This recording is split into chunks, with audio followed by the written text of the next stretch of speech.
He ran 1:45.5 in Karlsruhe, then basically the same time again in Lieven, and both of those races, which is there was time. poorly. Yeah, there was time left on the table. So this seemed inevitable. He's also run a couple good 1500s this year. He's been treating the indoor season like a real season. This was his 5th race of the year. And if you don't know about him, now he's put his name on the map. I think this was expected because there needed to be another person outside Brazier and Hoppel to lay something down during the indoor season. Because the 800 year was not just going to be a US 1-2 all the way through.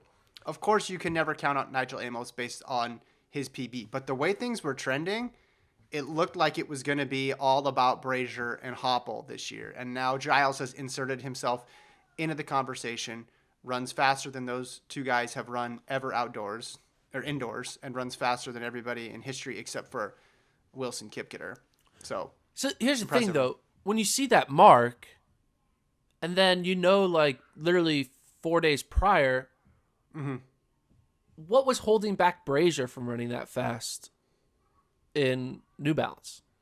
Okay, so here's my theory.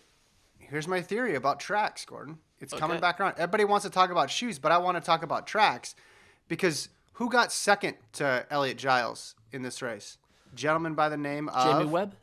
Jamie Webb, who ran 1:44. He was in that race in Boston, or at the New Balance race in New York. He ran 1:46.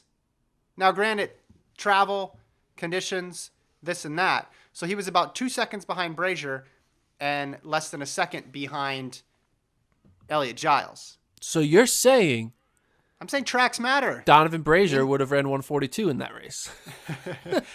It's not quite a 1-to-1, but what I'm saying is, and again, with the travel conditions and the pacing and all that other stuff, this race was expertly paced, by the way. The race in Torun, that was a great job. But he ran, 1:46.26 in Staten Island and then goes 1:44.54 in Torun 4 days later. The surface matters indoors. I think it is a key component of people running quick. I'm not saying Brazier, no, I'm not saying he would have definitely run 1:42, would have broken the world record. But I do think when people, and this is the thing, and this is where I miss Lincoln being on the show a little bit, because Lincoln would lose his mind. I would just send him some tweets of people's shoe opinions, and he would come on hot, right? He'd just be like, I'm going to scream at everybody. This is where I think those things get a bit overcooked, because you have someone like Jamie Webb, who's not in Nike spikes, right, at all, and is less than a second behind Elliot Giles. And now people want to call every fast time a farce, and it's impossible to measure these runners against previous generations, and the record book is losing all meaning. Do you know who he passed for number 2 all time? Michael Cerrone? Yes. When did Michael Cerrone become David Rudisha? When was that mark sacred? That no one, when Michael Cerrone ran his 1:43, there's no possible way anybody would ever exceed that mark unless there was shoe technology that made it unfair. No.